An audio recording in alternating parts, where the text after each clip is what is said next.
আসসালামু আলাইকুম প্রিয় বন্ধুরা, সবাই কেমন আছেন? চলে আসলাম বৃষ্টির ভিতরে ছাদ বাগানে আপনাদেরকে আমার পুরো ছাদ দেখানোর জন্য। ছাদ বাগানটা কেমন হলো সবাই জানাবেন, আর লাইক কমেন্ট করে অবশ্যই শেয়ার করবেন সবাই। একটু দেখেন, সবাই দেখেন আমার ছাদ বাগানটা, দেখেন সবাই। এই যে অনেক সুন্দর, আর আমার ছাদ বাগানের জন্য সবাই দোয়া করবেন, ঠিক আছে? বাগানের জন্য আল্লাহ তাআলার অশেষ রহমত থাকে, রহমত থাকে, এটা দোয়া করবেন। সবজি গাছের জন্য বেশি করে সবজি আসে, আপনাদেরকে যেন দিতে পারি, সবাই একটু দোয়া করবে। এটা দেখেন ফুল গাছ, অনেক সুন্দর ফুল বাগান, এটা অনেক সুন্দর একটা ফুল। আরেকটা ফুল গাছ দেখেন না, এই যে দেখেন, এটা কিন্তু বেলি ফুল গাছ, এটা বেলি ফুল গাছ, অনেকেই চিনেন এই বেলি ফুল গাছ।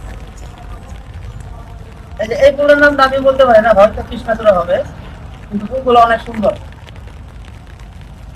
এই যে দেখেন বিভিন্ন গাছ, ফুল গাছ, এই সিজিনিয়া গাছ, ধনিয়া পাতা গাছ, টমেটো গাছ, আরো অনেক কিছু পাখি আছে। এটা হলো বরবটি গাছ, আপনারা সবাই ছিলেন বরবটি গাছ। এই যে মিষ্টি কুমড়া, এটা একটা ফুল গাছ। এই যে এটা একটা ফুল গাছ, দুর্বা ফুল বলে, ঠিক আছে? যাই হোক, আজকে সকলকে আমি সম্পূর্ণ ভিডিওটা দেখানোর চেষ্টা করছি এবং আমার পুরো ছাদটা সবাইকে দেখানোর চেষ্টা করছি। যাই হোক, আপনাদেরকে আমি আমার পুরো ছাদটা দেখাইতে পারছি। আপনাদের কাছে কেমন হলো অবশ্যই কমেন্ট করবেন।